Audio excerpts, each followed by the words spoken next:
Welcome to Hadley Presents. I'm your host, Ricky Enger, inviting you to sit back, relax, and enjoy a conversation with the experts.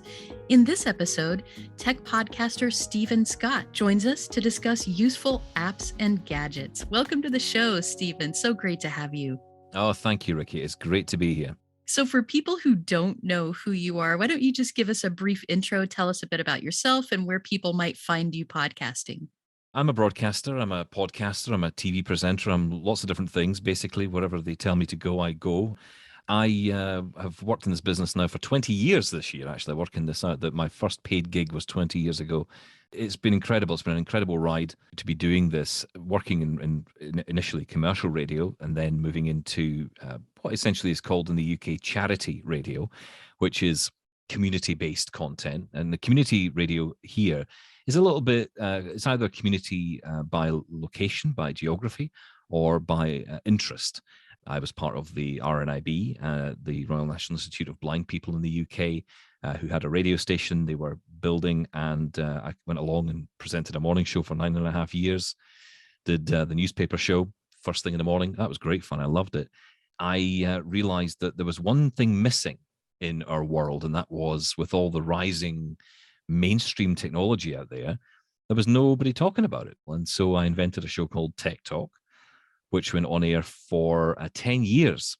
It was an incredible show because it was the first show of its kind, really, that was on radio that allowed us blind people to understand how mainstream tech, and we talked about how that could be accessible. Now, some of it wasn't accessible at that time, but we talked about the workarounds that blind people used so that it could be accessible.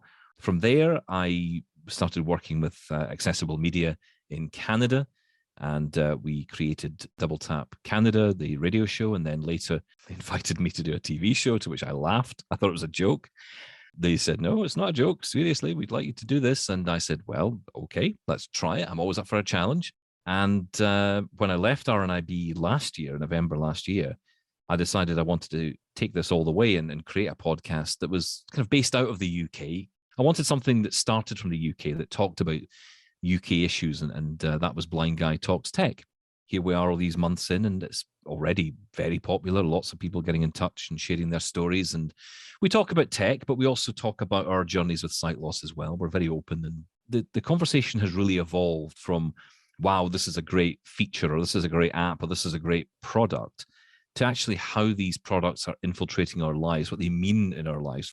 It's interesting to see how technology has become part of our life rather than just being some geeky thing. Everyone uses it. We're all talking tech, in one way or another. Exactly. And that's why I thought it would be so great to have you here, because I think we both probably love our apps and gadgets a bit too much, but not everybody feels that way. And yet technology is essential in so many ways and can do things beyond just being fun to play with. It actually does affect our daily lives in some pretty significant ways. So I thought that we would share, maybe it's our favorite technology or just something that, we feel like people should know about. The first category that we have is just in general health and wellness. Do you have a favorite app or gadget that kind of fits into this category that really has affected you in some way just in daily life? I'm you might say, a traditional Scottish man, in the sense that, feelings are to be suppressed and never to be brought out in public. These days, though, thankfully, that's changed. I did find an app, and I think it's a fantastic app. I always get ridiculed for how I say it, but it's Calm, Calm, Calm. Some people say it's Calm. I don't know how you're supposed to say it, but I say it's Calm. It is such a wonderful app because it kind of gives you two options, really. You can have stories read to you at night. I did go through a bit of anxiety, especially during the pandemic. Getting to sleep at night was a challenge. I know for a lot of blind people, sleep is a real problem. And for me, it was a case of, right, well, I need to try and find a way of dealing with this. And I found this app. It's wonderful because they're just stories told to you in a very soft, relaxing, calm way. I'm able to fall asleep to that. And it was really, really pleasant. You've also got the sound effects. A lot of people love noise for a lot of different reasons. And actually, it's important to say, and I think that the pandemic certainly brought this out in people who lived alone would actually go on to things like YouTube and find sounds of an office or sounds of a cafe, or something to make them feel like they were actually somewhere. This really matters to people, and I think we should never shy from it, because it's important that we feel connected to the world in some way. And ironically, I think as much as technology does connect us, it also isolates us.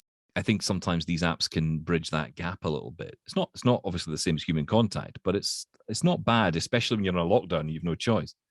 Okay, so Calm. I'm definitely going to check this out. And I think one thing that has been problematic for me when it comes to like mindfulness apps and such is that a lot of them tend to not be really user friendly. And so here I am trying to relax. And by the end of it, I want to throw the phone across the room. So it's nice to know that there is an app not only that has really good content, but that's usable as well without raising your blood pressure.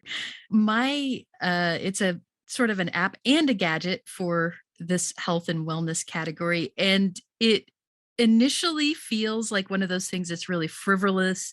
Like really you need technology to do this particular thing. And turns out, yeah, it actually has helped. So my device is a smart water bottle of all things. It's called Hydrate, but it's spelled with an I, so HID, Hydrate. The way that it works is it's a nice metal bottle, so it will maintain the temperature of whatever you put in it. It has an area on the bottom of the bottle that you tap against your smartphone when you have finished drinking the water inside, and it automatically tracks it for you. The app also will send reminders if you haven't had anything in a while or you haven't tapped that area on the bottle in a bit. It will remind you to, hey, you might want to drink some water. And it has these clever little sayings. So it's not just go drink stuff. It's kind of funny, kind of clever sayings to encourage you to do that. And I've found it helpful because I like drinking water. I don't mind it, but it's so easy to get distracted. And oh, I've been at my desk for 4 hours and suddenly I'm just exhausted. And oh, you know what? I didn't drink water all morning. Let's do that. It's, just a nice water bottle on its own. And then to have the added benefit that I can look at the end of the day, see how much water I've had, and be reminded when maybe I'm falling down on the job a bit. It's been cool. All right. So, how about this particular category is just around the house. So, pick a room, any room. Tell me about a piece of technology that has really helped you just generally in the home. Oh, this is a difficult one because gadget wise, I mean, I could pick from a range. I could say, well, it's the smart bulbs that make a difference in my home. My wife and I are both visually impaired, and I need as little light as possible, and she needs as much light as possible. And having the ability to just tell the old Amazon Echo over here, I can tell her to, switch it to my profile or to switch it to suit me, set Stephen's lights and set my wife's lights. And it really does help because then she can come in, she can have the lights any way she wants per room. I can do the same. So that's really cool.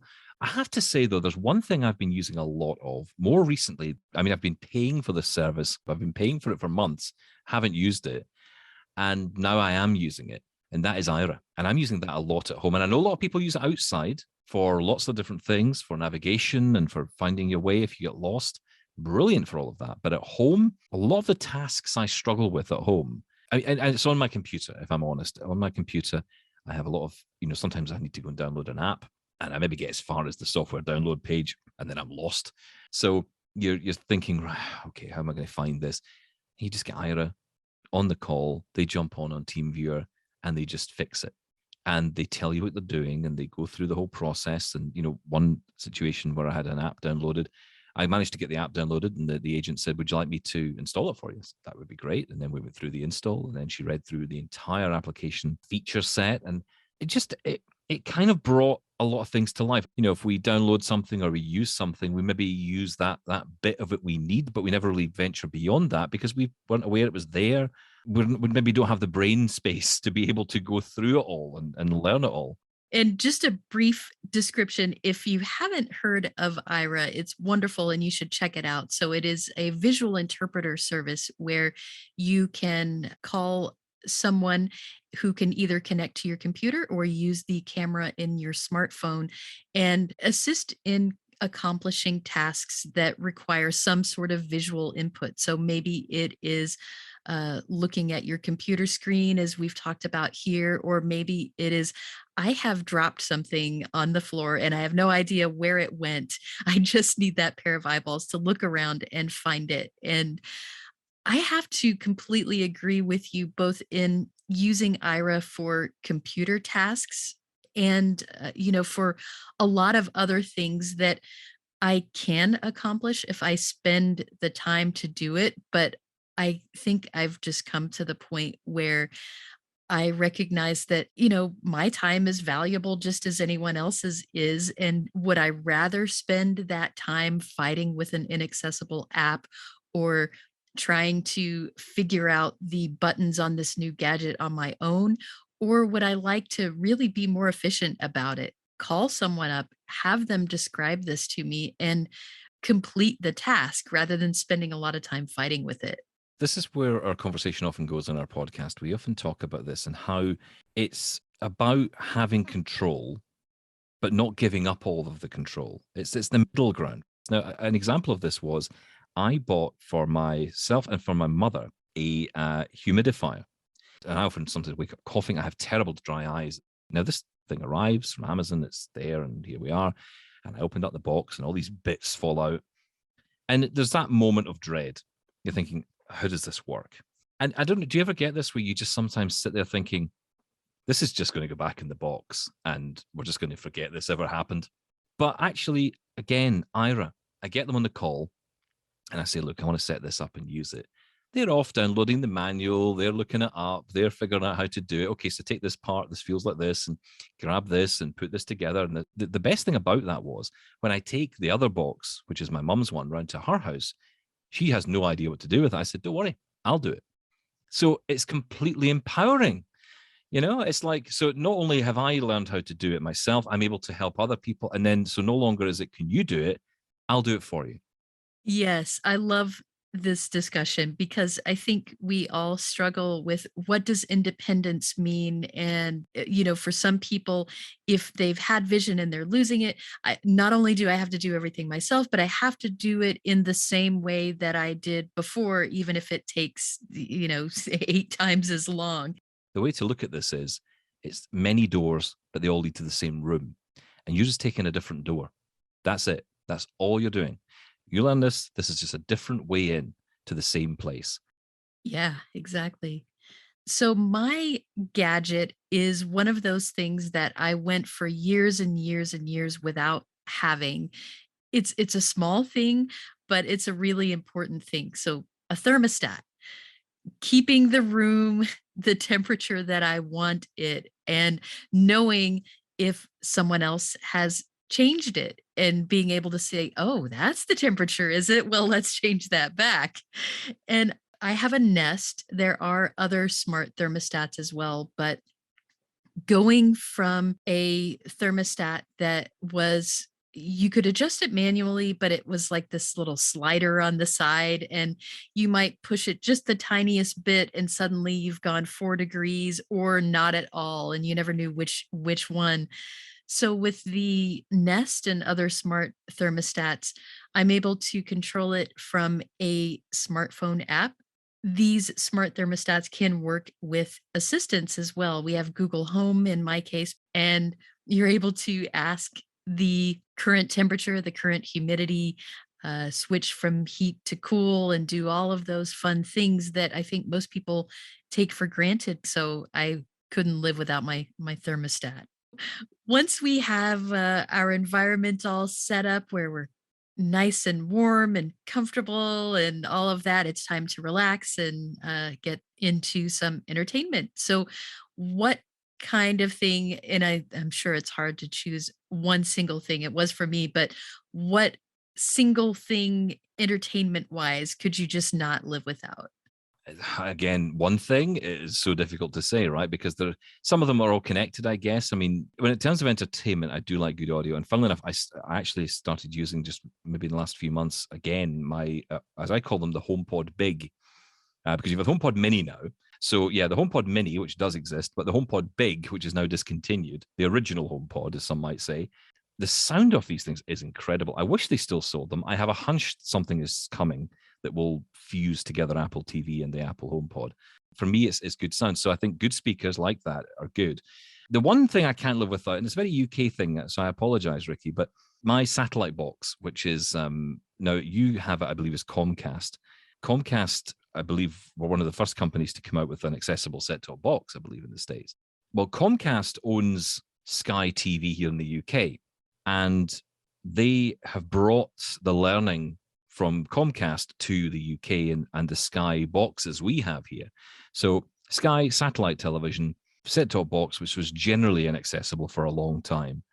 And now it has voice guidance. It has obviously got audio description. The one thing it doesn't have at the moment is any kind of on-demand option for content. That's a bit of a nuisance at the moment, but I believe that's being worked on. But the fact is, now I can control the box entirely on my own. And that's the first time that's been possible. And that only came in last year. I feel like I can utilize the massive subscription cost I pay for that service per month, whereas before I couldn't. So I don't know if I'd go quite so far to say I couldn't live without it. I probably could, if I'm honest, but I do like TV. I do like watching film, but it's getting access to what's available. And there's even, for example, an option where you can use the voice remote and you can ask it to show you every single thing on there that's got audio description, everything that's coming up, everything that's available. So that is really good. And it actually plays really well into what mine is. My device that I want to talk about is an Amazon device. It is the Amazon Fire Stick. So the Amazon Fire Stick is a way that you can use multiple services that you connect to this tiny little device that plugs into your TV from this one device, and this nice tactile remote.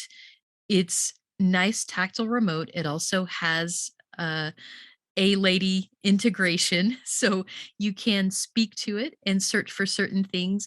And all of your services, like again, Netflix, Hulu, Amazon Prime Video, even things like HBO Max and other streaming services that you might have a subscription to, you're able to access them all from this single device, which speaks and also has some low vision features on it. And so you're able to navigate, find the things that you want to watch, and then enable audio description for them. And of course, you have to unfortunately enable audio description on each service.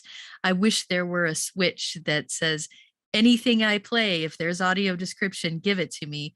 But sadly, there's not yet. The cost is fantastic. And I like that I can do so much from it, even if I just had the device and Amazon Prime Video and YouTube, it would still be worth it. So the final category that we have is just the miscellaneous category. If there is a thing that you have been dying to mention from any category that maybe a lot of people don't know about.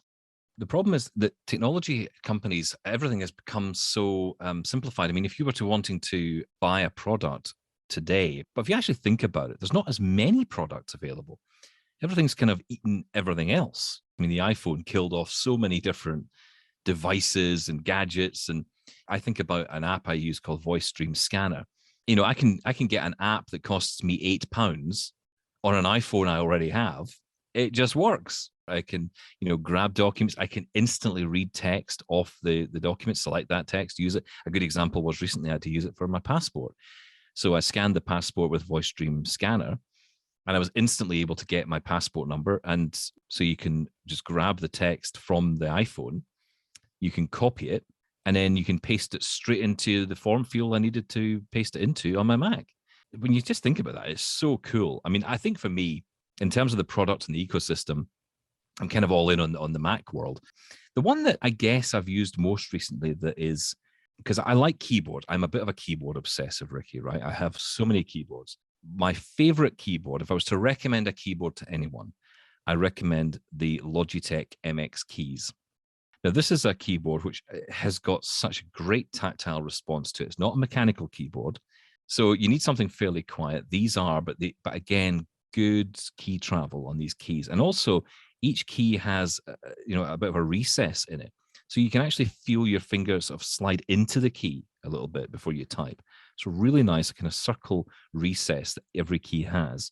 This has stuck with me for a long time, and even though I've tried different keyboards, I've never wanted to let this one go because I love the recessed keys. I love the key travel. I love the fact that you can have 3 devices connected to it. So I can switch between my iPhone, my iMac, and my MacBook easily, just with a simple key press. I could do this with my Apple TV if I wanted. I could use my PC that way. It's all by Bluetooth. You do get as well, which is kind of handy, a little dongle as well that comes with it. And that's handy for, say, a PC that doesn't have Bluetooth in it. You can hook it straight into that. It's just a lovely keyboard, and it's got backlight on it if you need that, if that's useful to you. And it is a full-size keyboard. It's got your numpad on there. It's got proper size cursor keys. It's just a really nice keyboard, and I think it's one of the ones that I've found it is well built. It's solid, powered by USB-C. So you can charge it up, and it'll give you, I mean, I use it a lot, so I charge mine quite a lot, but you can get a good few weeks out of it without having to charge it. But I will say one thing, and it's like all these things, the software that comes with it to control it is pretty naff. But the only reason I would use the software, because then there are some reasons you might want to. For example, it does have an additional above the number pad. There are 4 extra function keys that you can assign to anything you want. But you have to get some support to do that because it's not accessible through the app. And the other function is that some people use the app for is to convert the function keys or the function row to be function rows like F1 to F12 as opposed to the media keys. Here's the pro tip. You don't need to have the software for that because if you just, and this is the case for most keyboards now, if you hold down function and escape, that will convert that for you. Now, it doesn't work on all systems, but most systems will let you do that, even on a laptop. If you want to ever lock those function keys in, hold down function, press escape once, and that usually function locks the keys so that you're able to use them as F1 to F12. Oh, wow. That's super useful. My most useful or can't live without gadget is interesting because there are very few blindness specific things that I use anymore because there are so many mainstream options that are usable by everyone, including people who are blind or low vision. There's one though that mainstream, I guess, hasn't had a reason to crack, and that is color identification. So there are ways, of course, that you can mark your clothing once it has been identified, and you can put in labels for things, and actually some really great solutions for that, including way around tags that you can use with your phone, where you write your own description of whatever you're tagging, be it clothing or something else. But this is a standalone device. It's very small. It is called the Color Star. And the thing that I like about it is that you can tell what color something is, and it's actually really, really accurate. And you can also run this device across your clothing. And if there's a pattern, that pattern is going to be detected, and you'll hear different audible tones depending on whether there is a different color or a change in the material. So sometimes you may place this device on something and it says it's bright green, and you think, okay, I know what color that is, except that it turns out, it's this nice floral shirt that has multiple colors in it, and the Color Star will tell you about those things if you're interested. One thing that it does do that's beyond just, hey, I want to know what color my clothes are, or even is my fruit turning a different color? You can put it against anything. But one thing that it does that can be useful is what color is the light that I'm pointing at? So sometimes you may have lights on a gadget, a cable modem or something or other, and when you call tech support, they're like, "Is the red light on?" with this, you can point it at a light and determine the color of that light. So I'm pretty picky about buying things that are blindness specific because I found that so many mainstream items can do things just as well, if not better. But there are instances where it makes sense to have something built for blind and low vision people. And this is an example of that. I really love the Color Star. You actually made me think about this because I've had this situation so many times. I'm colorblind, so even though I can see a little bit and I can certainly see light to some degree, I couldn't tell you what color it is, what color it should be. I wouldn't have a clue. But yeah, it does make it very difficult to identify colors, or they all merge into one.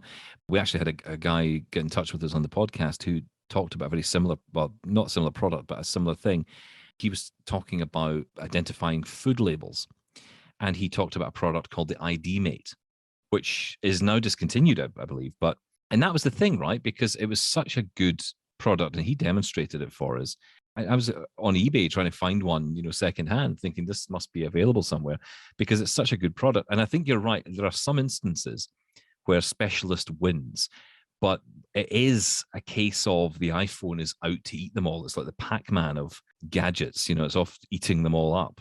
That's the reality of where we are now, right? Everything's becoming an app. For some reason, as good as these cameras are, they can't seem to get color right. Everything is either gray or brown.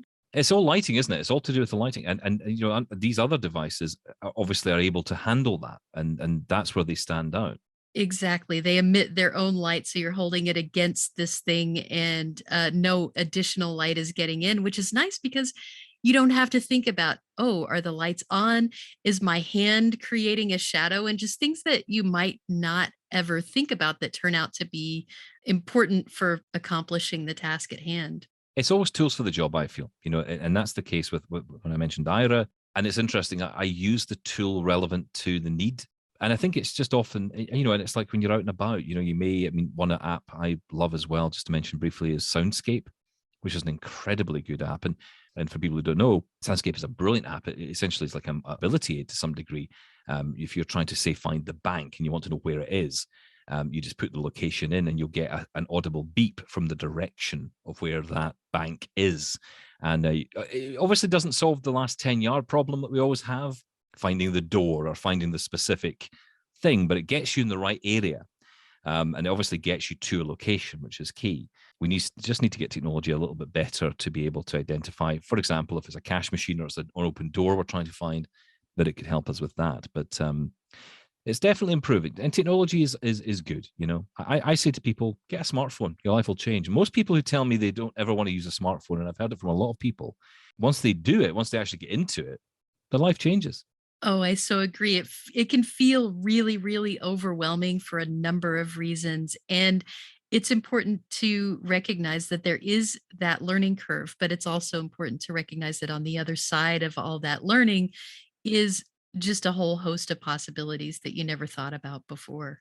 And look, I know there are people who can't use it for many different reasons, for motor issues, for people who've got certain disabilities. Absolutely, that is not going to be the product for you.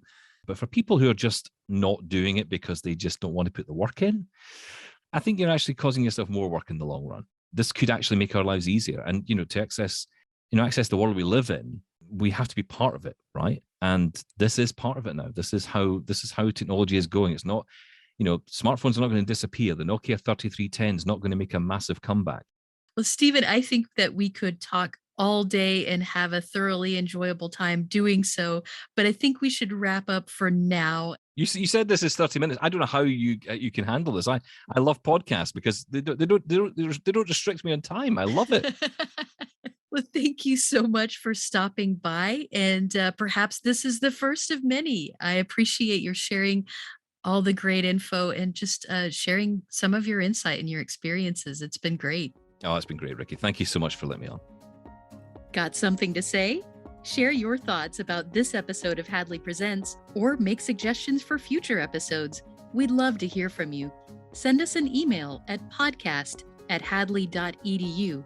That's podcast@hadley.edu. Or leave us a message at 847-784-3232. 2870. Thanks for listening.